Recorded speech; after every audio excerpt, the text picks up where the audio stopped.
అందరికీ నమస్కారం.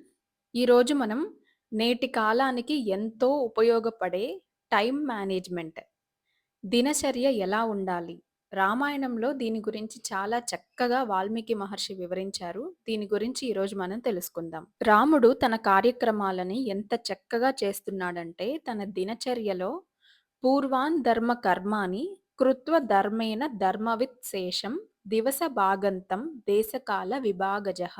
అంటే రాముడి గురించి వాల్మీకి మహర్షి చెబుతూ ఒక మాట అంటాడు.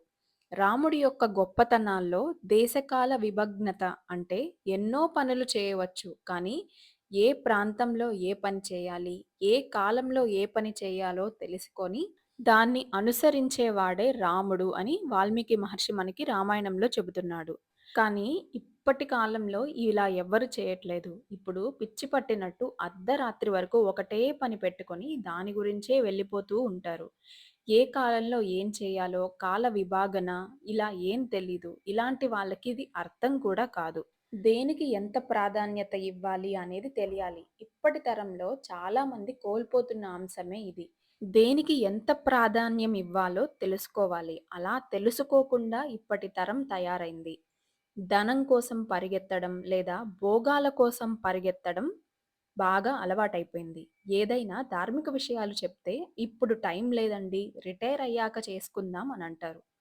రిటైర్ అయ్యాక చూసుకోడానికి అప్పుడు టైం ఉంటుందని గ్యారంటీ ఏముంది? కనుక దేశకాల విభగ్నత అనేటువంటిది తెలుసుకోవాలి. కాల విభజన గురించి ఇంకా చెబుతూ వాల్మీకి మహర్షి సీతమ్మ గురించి చెబుతారు. సీతాపి దేవ కార్యాన్ని కృత్వా, ఆ తల్లి కూడా సీతమ్మ ఎలా చేస్తుందంటే, సీతమ్మ దైవ కార్యాలన్నీ చేసి అంటే ప్రాతకాలం మొదలుకొని మధ్యాహ్నం వరకు చేసేటటువంటి దైవ కార్యాలన్నీ పూర్తి చేసి సశృణం అకర పూజ్యం సర్వాసం అవిశేషత అంటే అత్తగారులందరికీ అవిశేషత అంటే భేదము లేకుండా అత్తగారులందరికీ సేవ చేస్తుంది.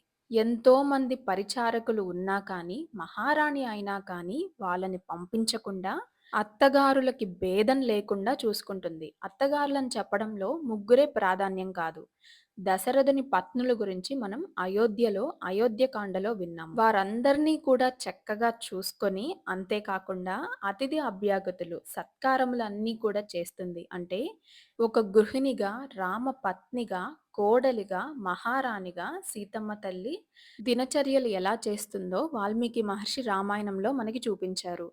కాబట్టి మనం కూడా మన రోజు దినచర్యని ఎలా చేయాలో, ఏ పనికి ఎంత ప్రాధాన్యత ఇవ్వాలో, ఏ సమయంలో ఏ పని చేయాలో తెలుసుకొని, రామాయణ, మహాభారతాలు చదివి మనము పిల్లలకు కూడా నేర్పించాలని కోరుకుంటూ, వీడియో నచ్చితే లైక్ చేయండి, షేర్ చేయండి.